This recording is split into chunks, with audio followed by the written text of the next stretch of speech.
Muy buenas tardes. Mi nombre es Lorgia Calle, queridos estudiantes. Soy docente de Biología Celular del curso básico. El día de hoy vamos a tocar este tema que corresponde al capítulo 5, como es membrana plasmática. Dentro de los objetivos de aprendizaje tenemos identificar las características histológicas y funcionales de la membrana plasmática, diferenciar estructura y funciones normales de la membrana considerando cada unidad, entender los diferentes tipos de transporte de moléculas a través de la membrana plasmática, describir los procesos de endocitosis y exocitosis, entender las características y las modificaciones de las extensiones apicales de la célula y realizar una descripción detallada de todas las uniones celulares. A manera de introducción, podemos decir que la membrana plasmática separa el medio intracelular del medio extracelular. No es visible al microscopio óptico, pero sí al microscopio electrónico. Sin embargo, antes de la aparición del microscopio electrónico ya se sabía la presencia de la membrana plasmática mediante estas técnicas indirectas. Ya se conocía su existencia. Existen modificaciones del volumen de acuerdo a la concentración del medio. Acá tenemos este ejemplo donde vemos las células vegetales y las células animales como representante el eritrocito, que ha sido bastante estudiado. En un medio isotónico, hipertónico, hipotónico. En un medio isotónico, el eritrocito no cambia de volumen, se mantiene con esta forma característica de un disco bicóncavo. En un medio hipertónico de 1.5% de cloruro de sodio, en este ejemplo, podemos ver que el eritrocito disminuye de tamaño, pierde el agua que se encuentra dentro del interior. En un medio hipotónico de cloruro de sodio de 0,6%, podemos ver que el eritrocito aumenta de tamaño, cambia de forma. Si este medio hipotónico reduce aún más, podemos ver a un 0,4%, este eritrocito aumenta tanto que puede romperse y producirse la lisis celular. En esta siguiente diapositiva vamos a hablar sobre las funciones de la membrana celular. ¿Qué funciones tiene la membrana celular? Mantiene constante el medio intracelular, permite uniones celulares comunicantes, la selección y transporte de sustancias, la presencia de receptores específicos, ¿no?, que pueden ser hormonas, una señal química, un ligando, y también permite la unión de un sistema enzimático, como por ejemplo la cadena transportadora de electrones. Ahora bien, ¿cómo está constituida los lípidos en la membrana plasmática? Los lípidos son moléculas largas con un extremo hidrofílico y una cadena hidrofóbica. El extremo hidrofílico, que es soluble al agua, y la hidrofóbica, que es insoluble. La parte externa, periférica, es hidrofílico. Los lípidos de la membrana, podemos hablar de los lípidos comunes de la membrana y los glucolípidos. Dentro de los lípidos comunes de la membrana tenemos a los fosfoglicéridos, los esfingolípidos y el colesterol. Los fosfoglicéridos están constituidos por la fosfatidilcolina, fosfatidiletanolamina, la fosfatidilserina y la fosfatidiltreonina. Algo muy importante, una característica muy importante de los fosfoglicéridos y los esfingolípidos es que contienen un radical fosfato llamado fosfolípidos. Por eso es que tienen este nombre, los radicales fosfatos, fosfatidil, y cambian, ¿no? Colina, etanolamina, serina y treonina. No es difícil de comprender. También los glucolípidos, un representante muy importante es glucoesfingolípidos. Estos son generalmente moléculas con 6 átomos de carbono. A eso se lo denomina exosas, 6. La glucosa, la manosa, la fucosa y la galactosa. La membrana es una estructura lipoproteica fluida. Acá tenemos una imagen que ustedes van a encontrar en su texto, en su libro, de la figura 5.3. Esta es una imagen de la membrana plasmática para poder comprender su estructura. Tiene 2 capas de moléculas lipídicas, aquí tenemos, de moléculas de lípidos, con cadenas apolares hidrofóbicas en el interior de la membrana y en los extremos polares hidrofílicos. También tenemos las proteínas integrales de la membrana, ven acá, que atraviesan toda la membrana, y las proteínas periféricas. Aquí están las periféricas. La inserción también podemos ver de los microtúbulos. Aquí tenemos un microtúbulo en la cara interna citoplasmática de la membrana plasmática y también los filamentos de actina que constituyen el citoesqueleto, ¿no? También parte del citoesqueleto. En la siguiente diapositiva, las proteínas de la membrana plasmática son de 2 tipos, las proteínas integrales intrínsecas y las proteínas periféricas o extrínsecas. Las proteínas intrínsecas asociadas a los lípidos y solo se pueden separar de la fracción lipídica a través de las técnicas drásticas y también constituyen un 70%.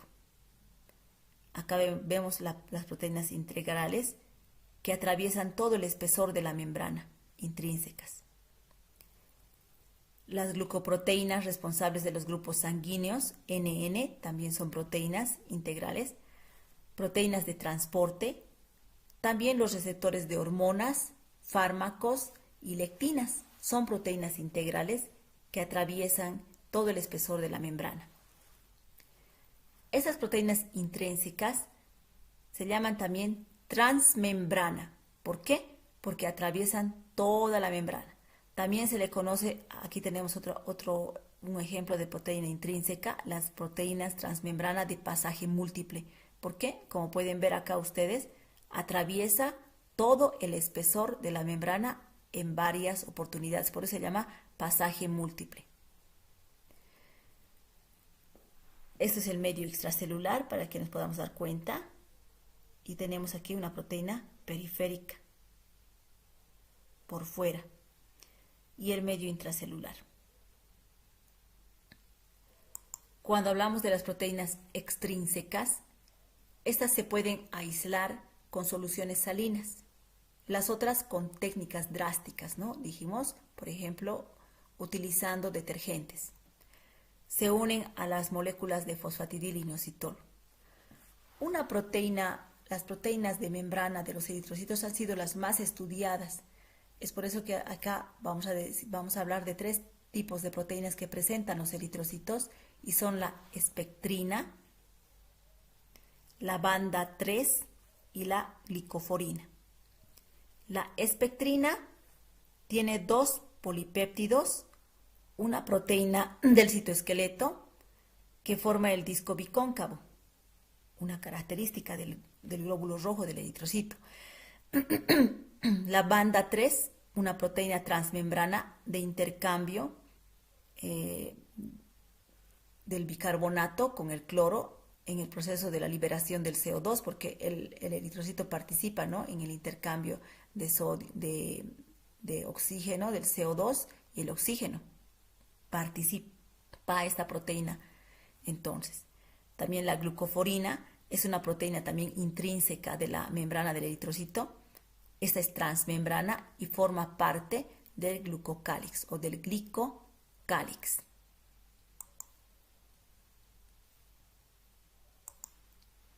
Las glucoproteínas y glucolípidos son marcadores responsables de los grupos sanguíneos A, B, O y NN. También son glucoproteínas de la membrana plasmática. Los grupos NM se deben tanto a la parte proteica como a la parte glucosídica de la glucoforina. El eritrocito también presenta en su membrana, ya en el grupo sanguíneo tipo A, presentan una hexosa que está modificada. Esta hexosa se llama N-acetilglucosamina, que le da esa característica de grupo sanguíneo A. Los que tienen sangre de tipo B tienen una proteína periférica como es la galactosa.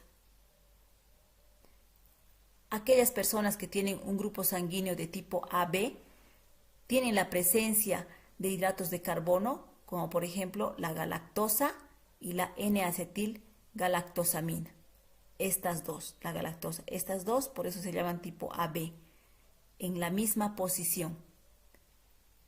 Y el grupo sanguíneo universal, el grupo sanguíneo O, ninguno de estos azúcares. Entonces le da la característica, digamos, del grupo sanguíneo. Una característica muy importante es que la membrana plasmática es asimétrica. No es simétrica, no es igual de este lado como del otro lado, hay una variación, etcétera, ¿no? La asimetría entre los dos lados de la membrana plasmática, tanto en la composición de lípidos como en de las proteínas. Por ejemplo, tenemos aquí los eritrocitos. Tienen los eritrocitos presentan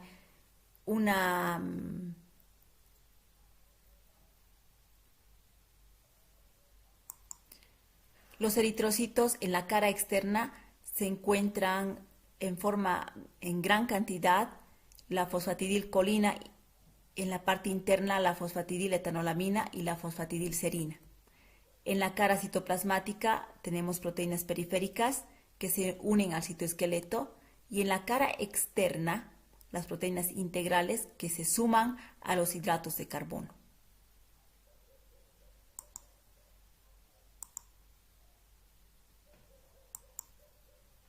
Las unidades de membrana tienen diferentes funciones.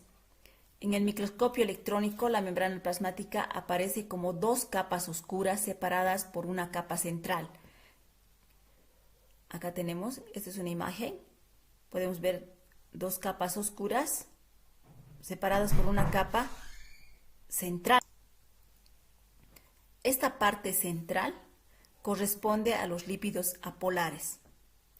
Entonces, como podemos ver, tiene un aspecto trilaminar de 3 láminas y se denomina unidad de membrana o membrana unitaria.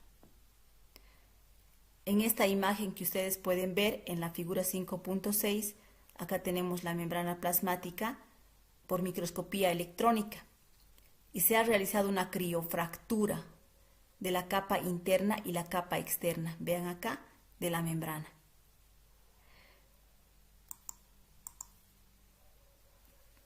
La parte periférica externa de la membrana plasmática se encuentra el glicocálix. El glicocálix no es más que una extensión de la membrana plasmática, ¿no? Y tiene una porción glucosídica de glucolípidos y las glicoproteínas integrales de la membrana y los proteoglucanos. Esa es su composición. Acá podemos ver un corte transversal, ¿no? Acá vemos un corte transversal de las células y podemos ver el glucocálix, ¿no? Este glucocálix tiene prolongaciones hacia el interior también. Acá también podemos ver en un corte, vean, acá tenemos el glicocálix y esas pequeñas prolongaciones que ingresan dentro de la membrana plasmática.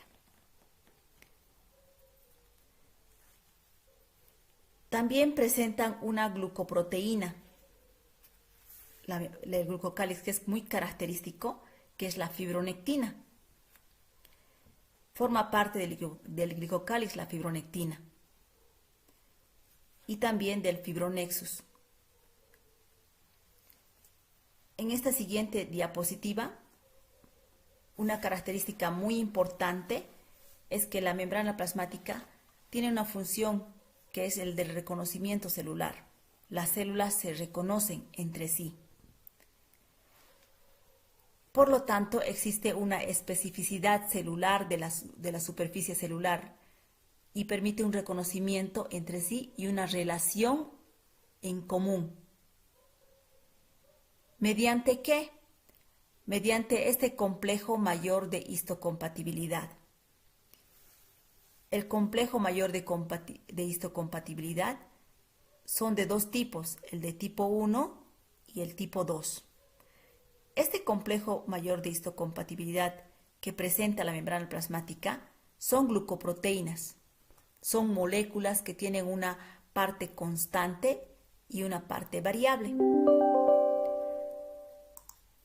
La parte variable difiere ampliamente de la secuencia de aminoácidos de persona a persona, por lo que no existe la posibilidad de que más de una persona presente un complejo mayor de histocompatibilidad idéntico.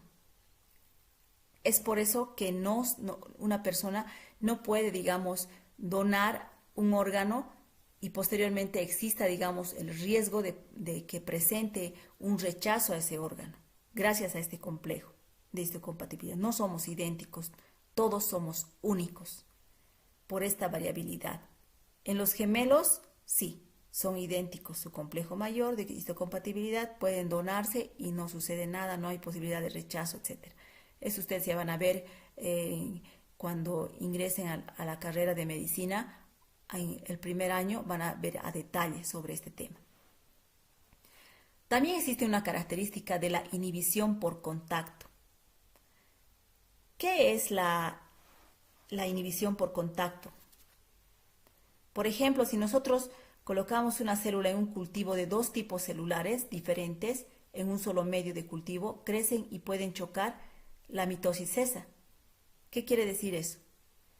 Si uno, digamos, introduce dos tipos celulares diferentes, unas células hepáticas y renales, por decir así, en un medio de cultivo, en un solo lugar, estas células en un extremo van a ir creciendo y por el otro también. Va a haber un momento en que puedan chocar a ambos. En ese momento no concluye, sino se paraliza la multiplicación celular. A eso se denomina inhibición por contacto. Esta característica de inhibición por contacto se va deteriorando. Existe una pérdida de esta característica de la membrana en las células cancerosas. Por eso es que la célula cancerosa puede multiplicarse en forma constante, en forma desordenada, etcétera, ¿no? No tiene esta característica de la inhibición por contacto.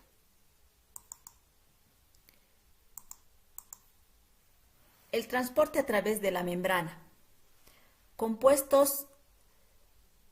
Existen compuestos hidrofóbicos solubles en lípidos. Entre esos tenemos los ácidos grasos, las hormonas esteroides, los anestésicos. Estas son solubles en lípidos. Por lo tanto, como son solubles, van a atravesar fácilmente la membrana. Pero no atraviesan el agua fácilmente. Y las sustancias hidrofílicas, amigos del agua, son insolubles en los lípidos, atraviesan con mayor dificultad. Pero el atravesar la membrana va a depender mucho del tamaño de la molécula.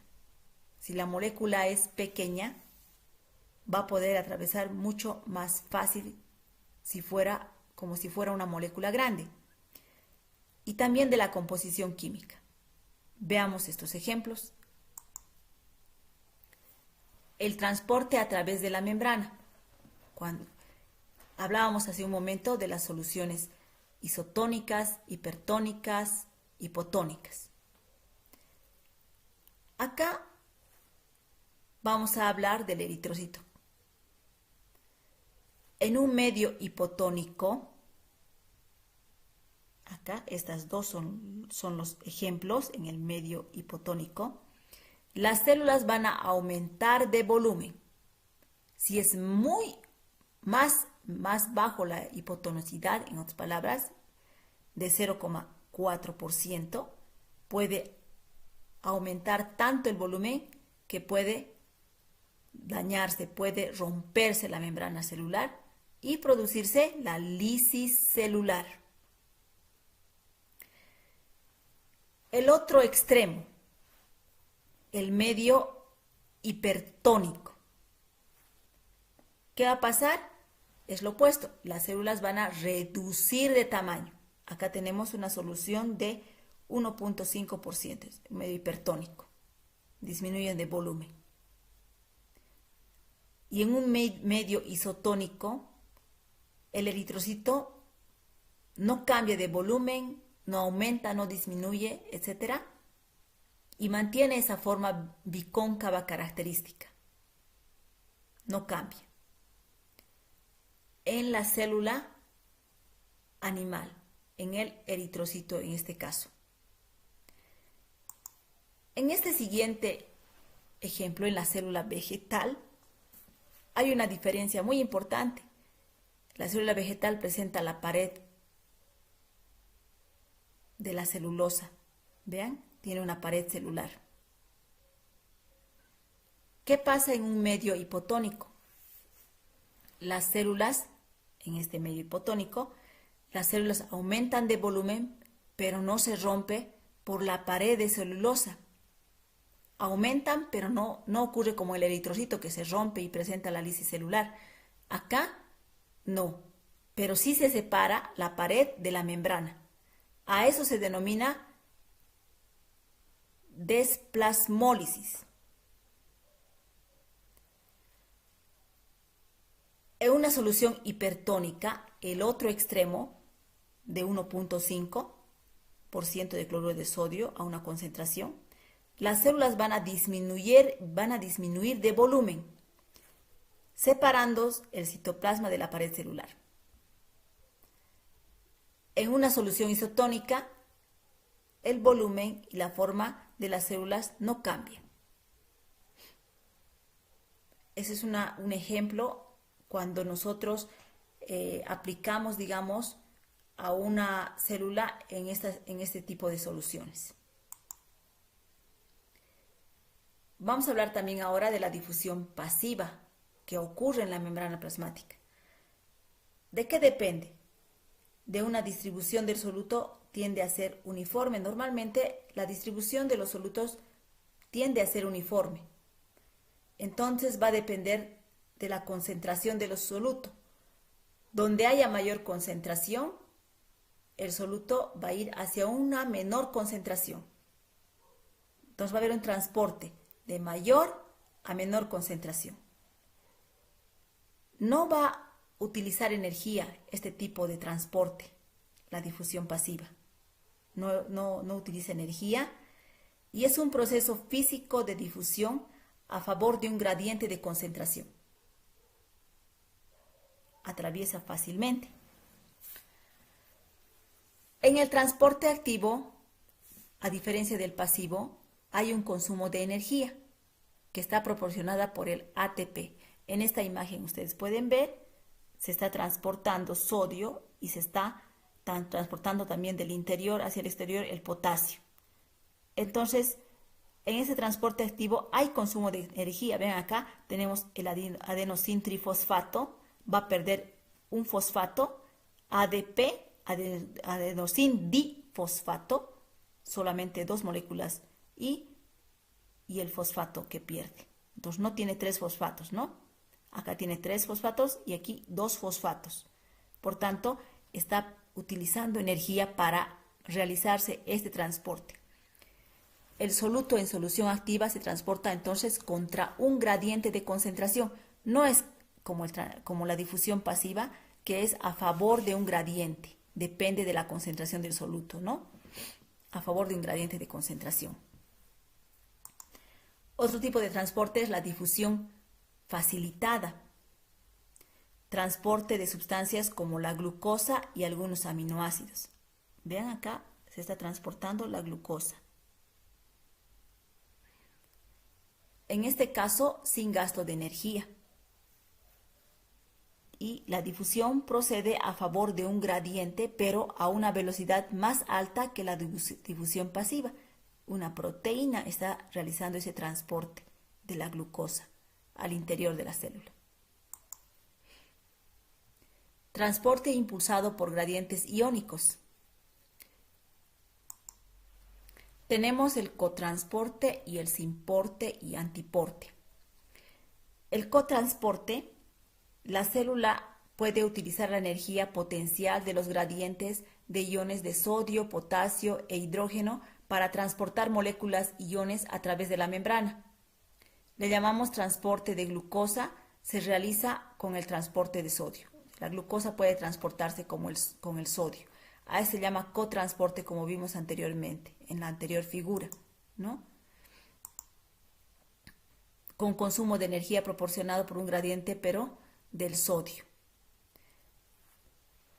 Esta imagen ustedes van a encontrar en su libro también, en la figura 5.11, donde nos grafican en forma muy clara el sinporte, ¿no? Los iones representados por los cuadritos, como vemos acá, A,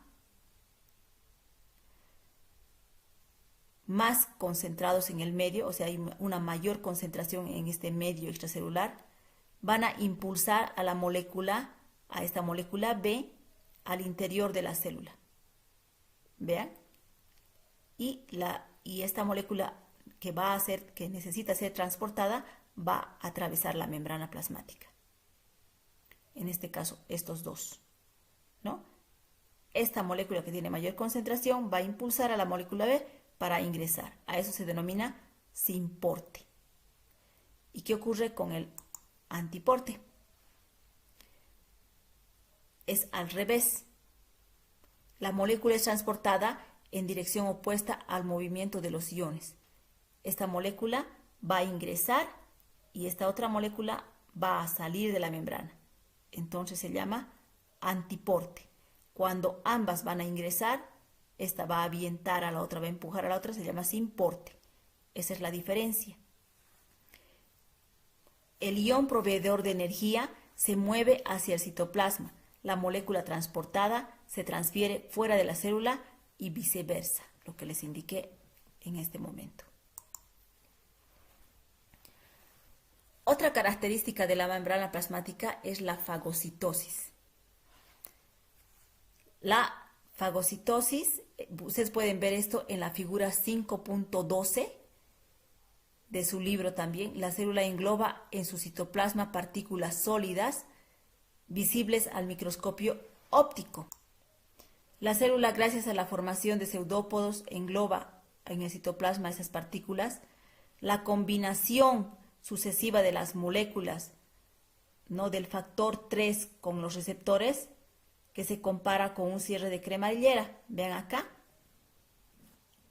Aquí está el receptor C3, la molécula que tiene que ser fagocitada con el factor 3, tiene un receptor para este factor, el macrófago, es el macrófago, ¿no?, que tiene la característica de englobar. Entonces, se une como un cierre de cremallera y se produce la fagocitosis. Esto ocurre en sustancias sólidas. La pinocitosis es la captación activa de moléculas, pero en solución. ¿Qué ocurre? Ya no ocurre la fagocitosis, sino pinocitosis, donde va a haber una invaginación, vean acá, localizada de la membrana plasmática, formándose pequeñas vesículas que son impulsadas dentro por el citoesqueleto y entran dentro del citoplasma. A esto se llama pinocitosis. Es una captación activa de moléculas en solución. En la siguiente diapositiva, una función muy importante que tiene también la membrana es el reciclaje de la membrana plasmática. ¿Cómo se va a reciclar? Porque la membrana plasmática es dinámica, va cambiando constantemente la composición, las proteínas se van moviendo, no es estática, es dinámica la membrana plasmática. Acá tenemos un esquema de la vía endocítica de reciclaje de la membrana plasmática, cómo se va reciclando, cómo se recicla, cómo cambia, cómo podemos reemplazar incluso, ¿no? Las hormonas, podemos tener hormonas, factores de crecimiento, otras moléculas, se unen a los receptores específicos de la membrana plasmática. Estas moléculas ligantes se van a unir a estos receptores. Vean acá, estos son los receptores de la membrana plasmática y se van a unir. Estos van a ser introducidos en el citoplasma, vean acá, a través de vesículas cubiertas de clatrina. Estas son las vesículas y esta es la clatrina en la parte interna de la membrana. Son introducidos entonces. Una vesícula de pinocitosis revestida de clatrina. Después se produce la liberación de las moléculas de clatrina y de proteínas asociadas. Vean acá, se liberan estas moléculas de clatrina y retornan nuevamente a la membrana, ¿verdad? Y las proteínas que están asociadas a estas. Y tenemos la vesícula de pinocitosis. La vesícula de pinocitosis se une con los componentes del compartimiento endosomal, con el endosoma precoz, el endosoma primario, el endosoma, y por lo tanto el ligando se separa de los receptores y son devueltos a la superficie celular. Vean acá, se separan los receptores y van a regresar nuevamente a la superficie celular y se va a repetir nuevamente ese ciclo. Aquí están los receptores que vuelven. Este endosoma va a ser digerido por el lisosoma y de esta manera se produce el reciclaje de la membrana plasmática. Las microvellosidades son extensiones que aumentan la superficie de absorción de las células. Entonces también la membrana plasmática, también una especialización que tiene la membrana son las microvellosidades y los estereocilios.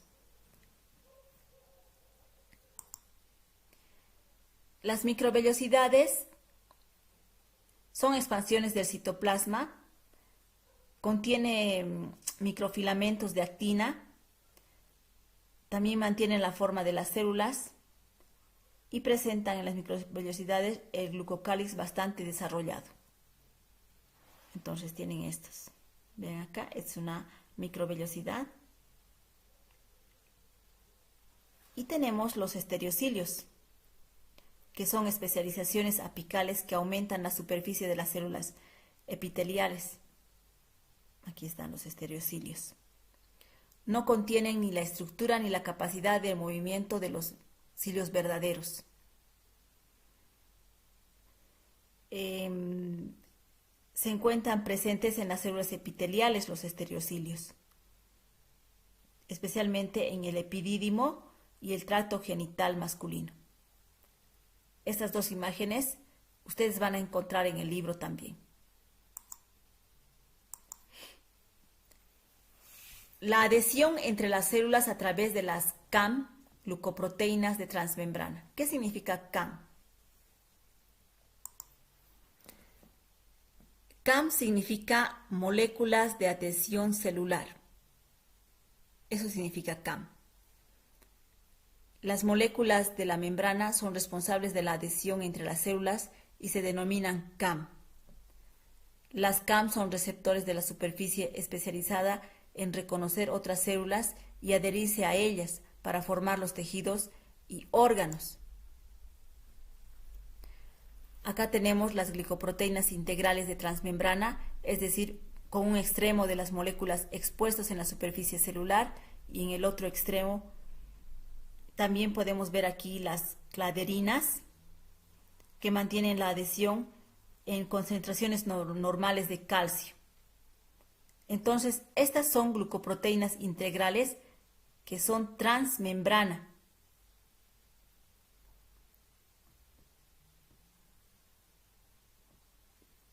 En esta siguiente diapositiva, también las moléculas de adhesión celular también se caracterizan. ¿Por qué?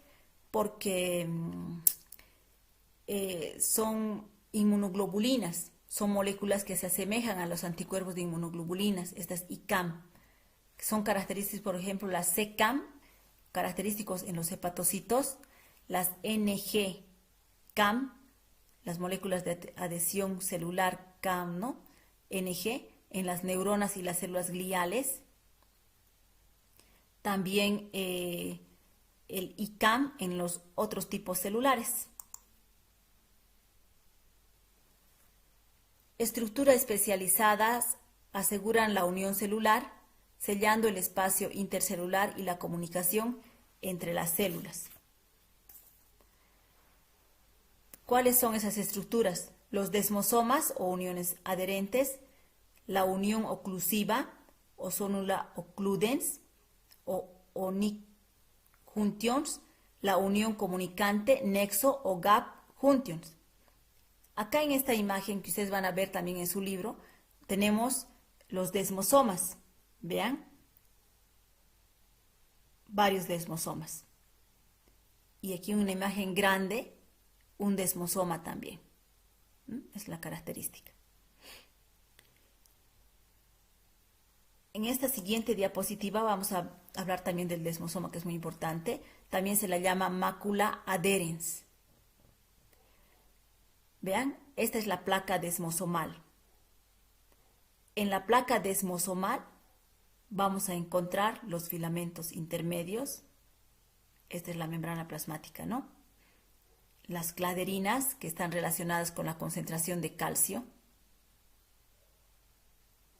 Si la concentración de calcio es normal, las claderinas van a participar en la unión entre las membranas, va a unir.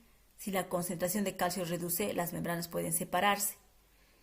También tenemos la placa el desmosoma es una placa redonda, como dijimos acá, y está constituido por la membrana de dos células adyacentes. Son comunes en las células sometidas a tracciones los desmosomas, por ejemplo, en la epidermis, del revestimiento de la lengua, en el esófago, en las células del músculo cardíaco, etc. Presentan bastantes tracciones dentro de su funcionamiento, entonces están presentes esta característica estructural de las uniones celulares como es el desmosoma. Las proteínas transmembrana que exhiben adhesividad con la presencia de calcio, como es las claderinas, ¿no? Son transmembranas que están unidas, mejor dicho, cuando la concentración de calcio es normal. La unión adherente o sonula adherens. Y también tenemos la unión oclusiva o sonula occludens.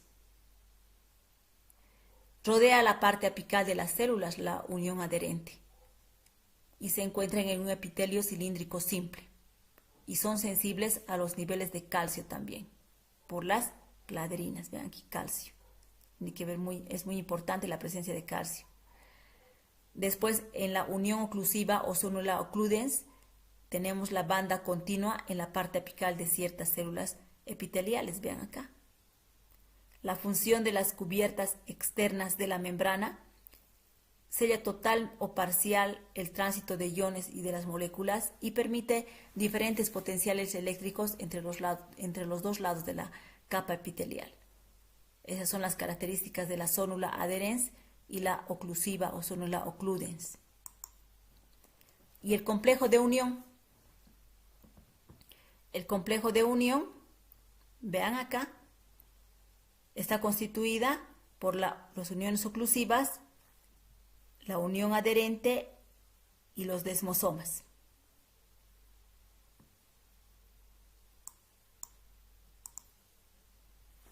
Y la unión comunicante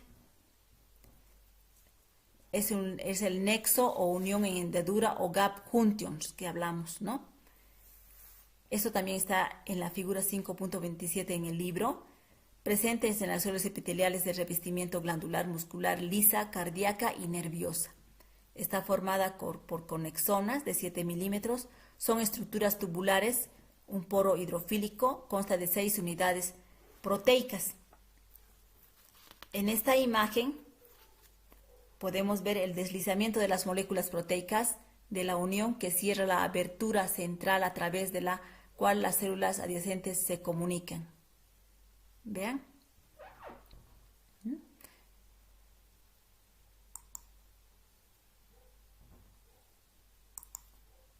¿Dónde se originan las moléculas que componen las membranas celulares?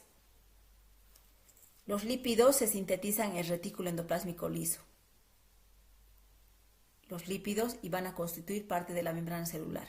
Pero ¿dónde se originan? En el retículo endoplásmico liso. Las proteínas se van a sintetizar en el retículo endoplásmico rugoso. En el retículo endoplásmico, este es el retículo endoplásmico rugoso, perdón. Y se va a conjugar en el aparato de Golgi. Los hidratos de carbono con los hidratos de carbono, ¿no? Las glucoproteínas, por ejemplo, se conjugan en el aparato de Golgi. Esto corresponde al capítulo de membrana plasmática, jóvenes estudiantes. Las presentaciones y videos son solo de referencia con una visión general del tema. Es responsabilidad del postulante estudiar todo el contenido del capítulo, desde el título del tema hasta el resumen, incluyendo los casos clínicos, la terminología, las tablas, los gráficos, dibujos, figuras, etc. En caso de dudas o preguntas, acceder a la plataforma Classroom para poder nosotros aclarar cualquier duda que tenga el estudiante en la sección de preguntas del tema para ser respondidas por cuestiones, ¿no? Por los cuestionarios. Bueno, muchas gracias, jóvenes. El éxito en la vida no se mide por lo que logras, sino por los obstáculos que superas. Estos meses son meses de estudio. Siempre el éxito va acompañado del esfuerzo que uno le pone a las cosas que hace. Gracias, jóvenes. Hasta otra oportunidad.